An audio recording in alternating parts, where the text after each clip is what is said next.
The Bible says, there is a time to be great. Kagaya ko, presidente ako ngayon. I do not know why. But there will always be a time that I will be nobody. And that is sure to come. And maybe to die thereafter. There is always a time for plenty. But there is always a time for want. There is always time to be merry, happy, and a time to be sad. A time to be healthy, strong, kung bata ka pa. But as sure as the sun will rise in the east, we will get old and get weak and sick. There's a time to feast, but it's time to want. A time to be spending, may pera ka, but sometimes may problema. And a time for war, and a time for peace. And a time to be born, and a time to die. Kung isa man lang sa aking anak ay nakapagtapos ng batas, law, at pumasa sa bar, maaari siguro pwede kong patakbuhin presidente. May advantage ka kasi pag ikaw ay nagtapos ng batas, law graduate, abogado, ay kung wala kang natapos, paano mo bibigyan ng solusyon ng problema ng bansa? Nakakahiya ka. Pabaksak ang Pilipinas. Kung ang isang tao ay ayaw makipagdebate sa kampanya, ibig sabihin, wala siyang plataforma. Wala siyang alam kung paano maging presidente ng bansa. Hindi, influence peddler lahat yan sa Malacanang. Ano ang mangyayari sa ating bansa kung ang papalit isang drug addict, walang degree? Kailangan ng taong bayan ay isang gobyernong tapat at ang sa ganon ay umangat. Anong silbi ng pagkakaisa kung ang iboboto naman ninyo ay ang mga nagkakaisang magnanakaw? Ay kayo bahala sa buhay ninyo. Have to rest.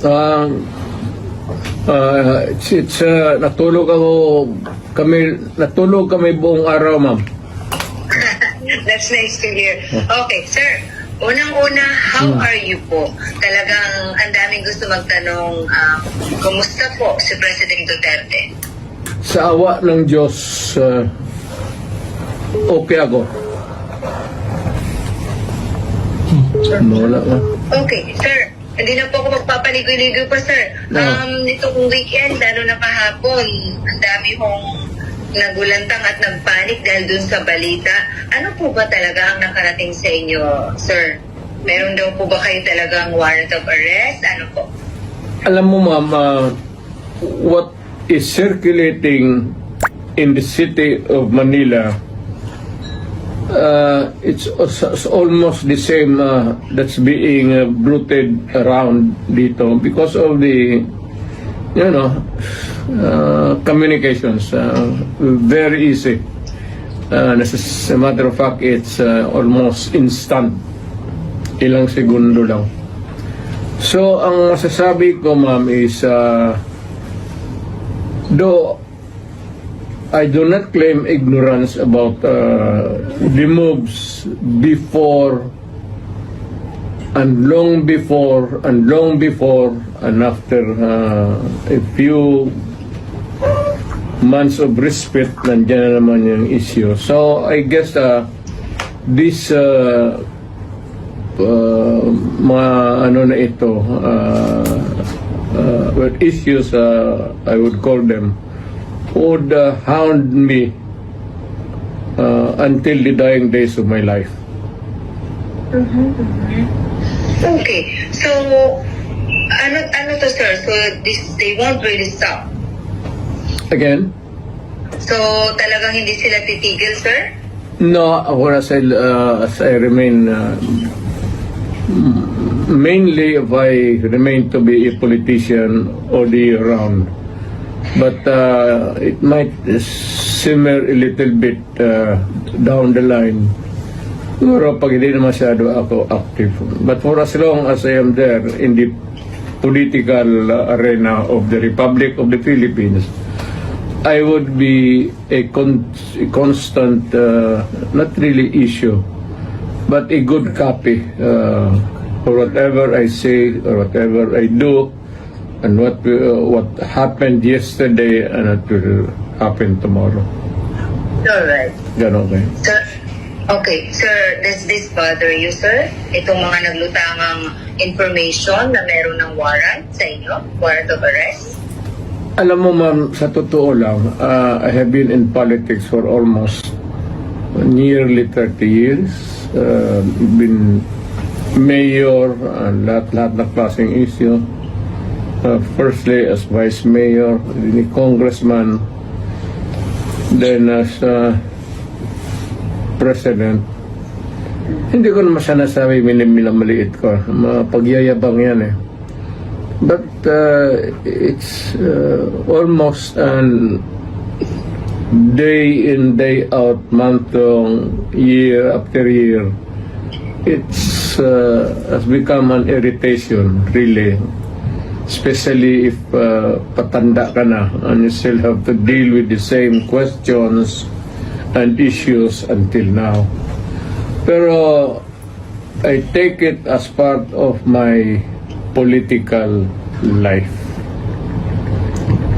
Kasi nandyan ay early on nagpasok ako sa gobyerno as a prosecutor that verily as early as ilang taon lang pumasok na ako sa politika.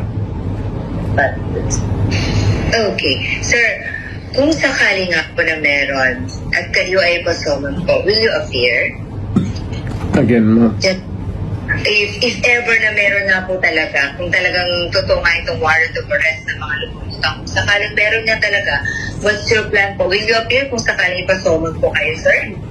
I would say that not really appear on non-appearance, but I will deal with the problem directly, frontally. As a lawyer, gagamitin ko na yung pagka-abogado ko. Okay, sir. So, suffice to say that you have been prepared for this po, Mr. President? For the longest time. For the longest time since, as far as I can remember, maaga ako nung ilang years early on, so that to be around siguro, put it lightly, mga first 5 years, first term, second term, nandyan na yan. So, I have learned to deal with the problem directly, frontally, and walang pasikot-sikot. Alright. I have been very frank all these years. Alright. Okay. Sir, aside from this po, sir, meron din pong i-finance sa inyo sa DOJ na inciting to sedition. Unang-una, what's your take on this po, sir, na kayo po ay napailan ng ganito, sir? Is it the sedition ngayon? That's different, sir. Aside from ICC, sir, meron din po, di ba, sir, may pinal din po sa inyo na inciting sa DOJ? Inciting to sedition? Wala akong alam yan. Ngayon lang. Alam ko na may plano na idemanda ako, pero specific sa ngayon ko lang nalaman. Yun naman sa ICC, matagal na yun. Whatever course it might turn to, I am ready for it. Kasi dumaan ako sa trabaho ko, ma'am, as an appointed elected official of the Republic. I do not there no excuses to give. I offer no apology. I did what I did because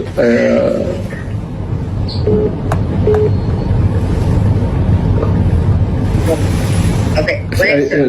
to continue, I said I did what I had to do kasi trabaho ko at ginawa ko. Whether or not it would run me down or push me up, it's too early on it for history to make the accurate count. Wala ako. I do not want to judge myself except that I answer the problem, the questions, whenever it crops up. Alright. Okay, sir, amidst all these, issues about your, the arrest warrant po ng ICC, pinag-uusapan din po ngayon, syempre, yung impeachment po ni VP. Is it true that are you really going to join his defense panel, Mr. President? In her, rather, defense counsel po. In her defense team. Yes. Yes. You still join, sir? Pero Yes. you want the defense, the lead counsel anymore, sir? Well, I will deal with the multiple problems as they come along. And there will be a lot of them. But the basic issues remain the same. Alright. Sir, nakapag-usap na po kayo ni VP? She was beside me a few minutes ago, after dinner. Alright. It's good to hear you had dinner together. Sir, ano pong pinayo niyo sa kanya, sir? If there's any po. Na pag nawala ako sa political scene, either natanggal ako o namatay ako or whatever, for any reason, sabi ko sa kanya, hiningi ko na sa Pilipinas na tulungan ka pagdating ng panahon mo at tumakbo ka ng presidente at continue. Hindi ko hinarang yan, ma'am, ngayon na lang, of late, because I think I'm pretty with this kind of problem pa ulit-ulit. Sabi ko, sige, sundin mo na, and for all the unanswered issues, ikaw na ang magpatuloy ng sumagot. At kung mapresidente ka man, sundin mo lang yung style ko at okay ka. Wag kang matakot, sabi ko, makulong ka. So did you say sundin ang style mo? Oo. Anong particularly, sir, ang style ni PRRD ang gusto niyo makuha po ni VP Sara para okay talaga? You cannot change the Philippines overnight into a trouble-free country. But you can minimize the misery of the people in the hands of the oppressors and the criminals and all. Pwede mo na rin patayin lahat para isang hearing na naman. Sir, kaya yung mga ganyang salita mo, sir, kaya Anyway, sir, Tama yan. napag-usapan niyo pa ni VP about sa kanyang impeachment, sir? Hindi naman naniniwala yung babae niya ng payo. At saka, hindi naman interesado yan kung ma-impeach talaga siya o impeachment proceeding, the trial itself, you should not worry a bit. I do not know, but makita mo naman yung sa karakter ng babae na yan. It's totally indifferent yung mga problema na yan. I mean, she can always respond, but as always, she has been responding to me. Well, I can always transfer to a new life, a new beginning.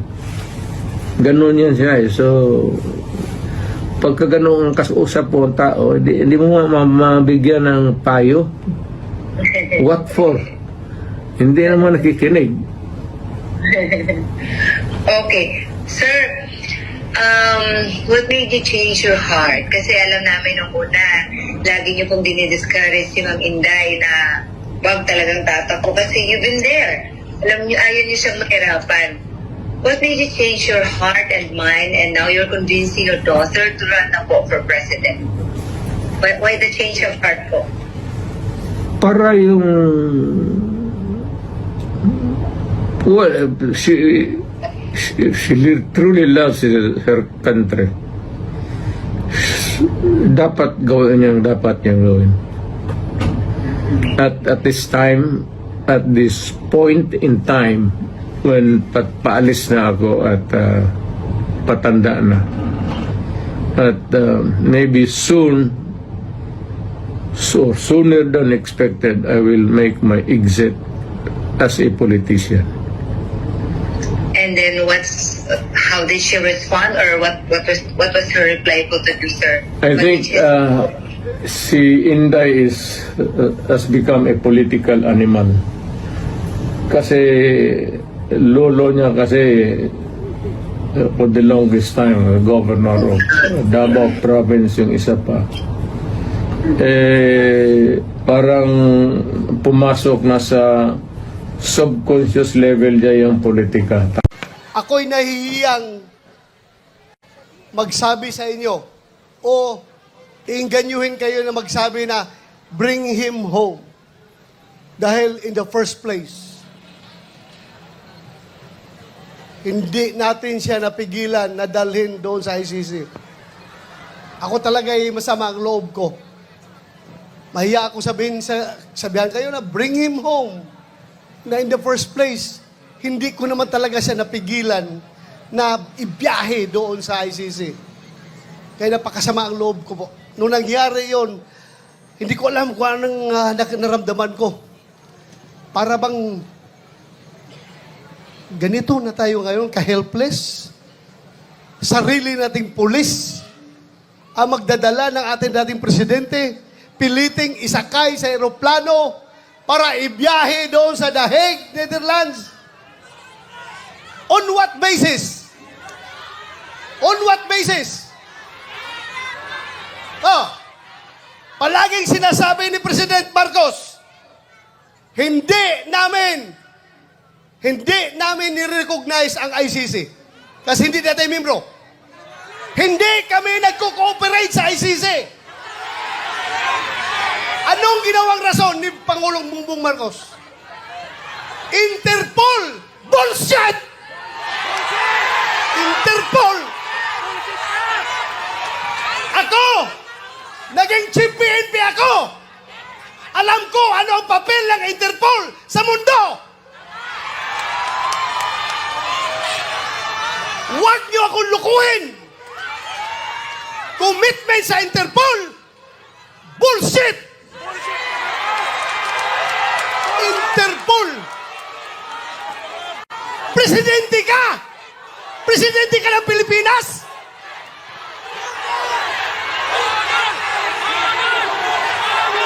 Presidente ka ng Pilipinas!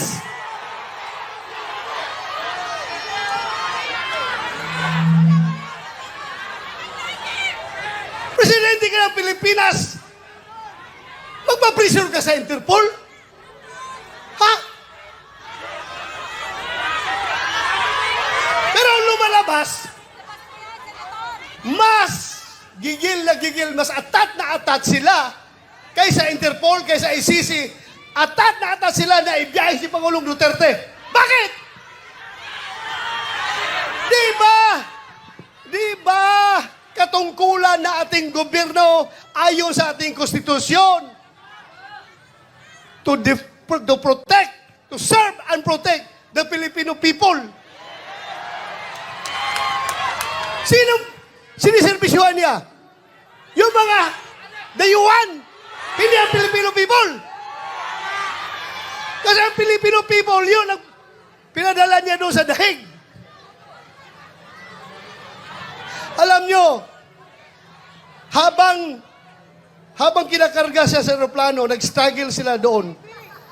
Wala na ko ibang magawa. Dahil nandoon ako sa Davao, kino-coordinate ko yung ating yung petisyon na ginagawa natin na hindi nakahabol. Hindi ako sumama sa Hong Kong dahil sa gabi na yon, alas 3 sa madaling araw dapat ang biyahe ko papuntang Hong Kong. Pero merong nag-leak sa akin na impormasyon. Hindi pa rin tulog ang Diyos. Nagsabi na, sabihan mo sila na may warrant na si President Duterte at si Bato. Uhulihin sila pagbalik nila dito, galing sa Hong Kong. So tinawagan ko si Bingbong Vizcaya. Sabi ko, sir, meron ng warrant. Hindi na ako hahabol dyan. Asikasuhin ko na lang yung petition natin dito. Petition for certiorari and prohibition. Kinordinate ko yung ating mga abogado. Sila tornitor yun. Pero nung kinarga na siya, wala na ako. Ano bang gagawin ko? Alam yung nagawa ko? Naghanap ako ng tao na kakilala yung piloto ng eroplano. Pinasabihan ko yung piloto, sabihan mo, pag gawin niya yan, ibiyahin na si Pangulong Duterte. He will go down in history as the pilot na naghatid sa pinakamabait, pinakamahal na Pangulo doon sa dahig. Kaya sabi ko, merong nagko-communicate sa amin dalawa. Sabihan mo,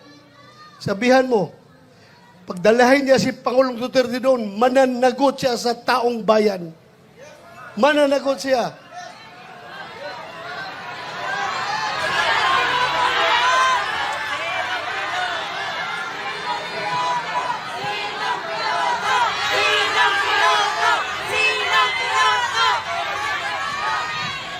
Alam niyo, ang nakakasama ng loob ko.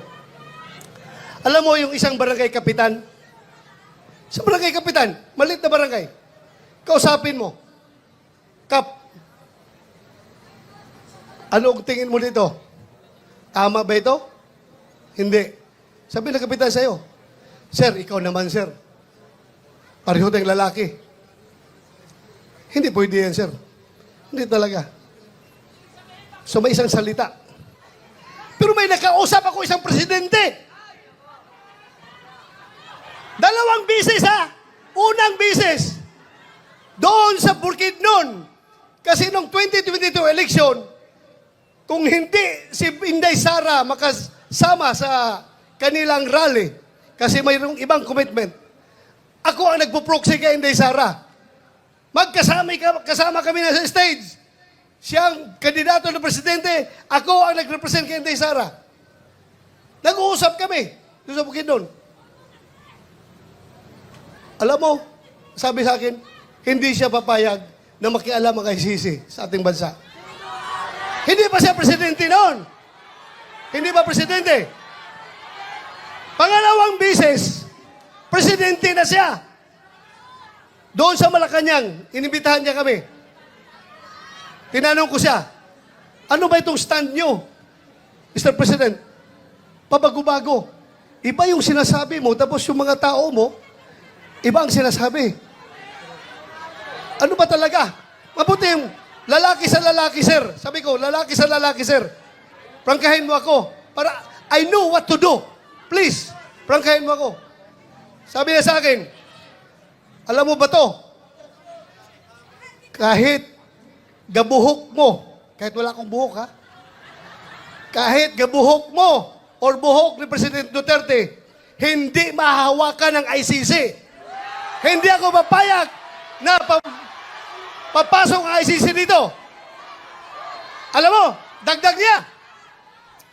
Kasi, kung papayagan ko yan, alam nyo, kung papayagan ko yan, after ninyo, mga Duterte, ikaw, after sa investigasyon ninyo, baka kami na naman ang isusunod ng ICC.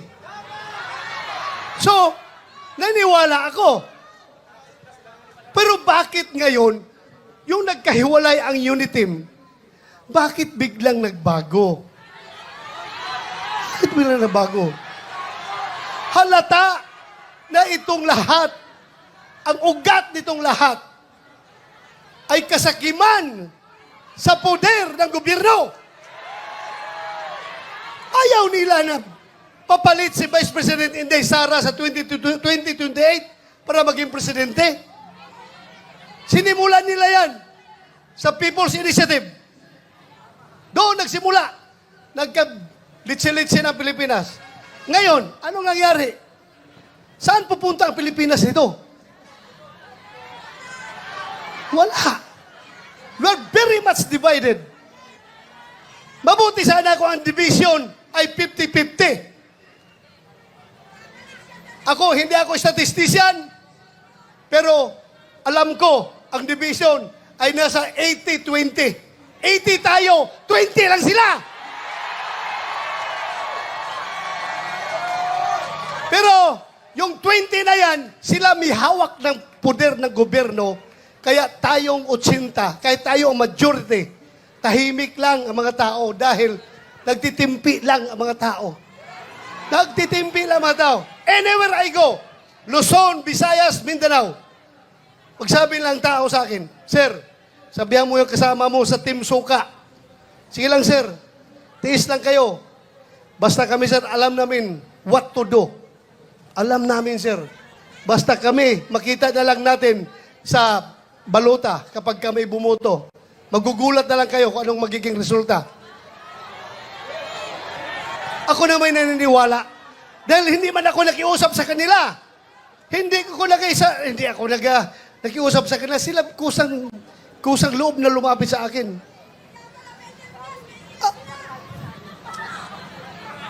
Alam nyo, ang nakakasama pa, ha? Ako, kilala ko at nakasama ko si Pangulong Duterte almost 40 years. 39 years, more than 39 years, magpo 40 years na kami magkakilala. 1986, pag-graduate ko sa PMA, pagdating ko sa Davao, Vice Mayor pa siya noon. Kami, parehong lalaki. Puro action man. Pagdating sa Gira doon sa NPA sa Davao Region, ako palagi ang nangunguna sa Gira. Ako palagi ang nangunguna. Siya naman ay piskal pa noon. Naging Vice Mayor nung inappoint ni President Cory Aquino. Gusto niyang, pareho kami, parang talagang gusto ng adventure, gusto ng action. Kaya every time meron ako enkwentro, pupunta siya doon, makibalita o ano nangyari. Ay, ito sir, ito. So doon kami nag-start kakilala. Noong kinasal ako 1989, siya ang kinuha naming ninong.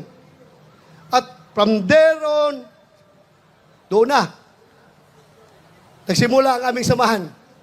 Pero ako, ipagmayabang ko talaga sa inyo, yung tao na yan, for 40 years, nakilala ko siya at nagkakasama kami. Ako bilang pulis at siya bilang mayor ng Davao City. Kahit isang utos na para sa pansarili, pang-personal at pang-politikal na utos, walang binigay sa akin yan si Pangulong Duterte. Ganon po siya, katino na tao.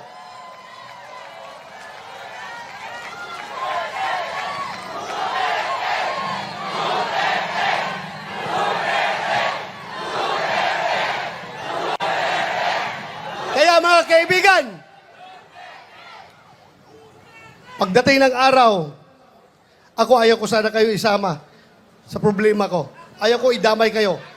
Pero pagdating ng araw, nalalabas yung warrant of arrest ko, huhulihin ako ng PNP.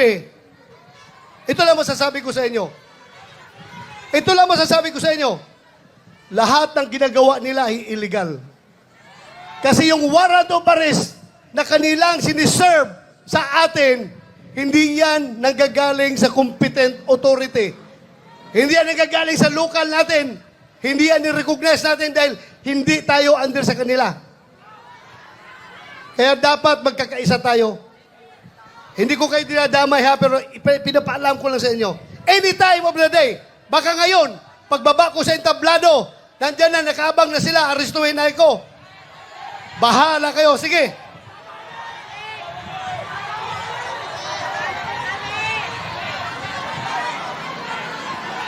Kawawa ang Pilipinas. Ganito na lang. Ganito na lang ba tayo? Kawawa. Sana magising tayong lahat. Pero ako, don't get me wrong. Ako po'y nakikiusap sa inyo na kahit kayo'y galit na. Kahit kayo'y nanggigigilan ng gusto dyan. Dahil sa inustisya na ginagawa nila, ako pa rin na nakikiusap sa inyo. I am appealing for your sobriety. Sana kalma lang tayo.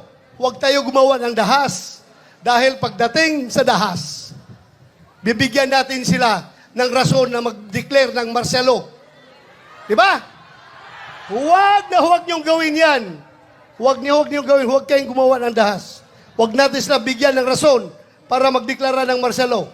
Kailangan tayong lahat ay kalma lamang. Pero, solid, nagkaisa at gustong-gusto na ibalik si Pangulong Duterte dito. Bring him home! Bring him home! At yun nga mga kababayan, anong masasabi niyo sa balitang ito? Maaring ihayag ang inyong opinyon at kuro-kuro sa comment section sa ibaba. Huwag din kalimutang mag-like, mag-subscribe at mag-share sa bidyong ito. Maraming salamat sa panonood.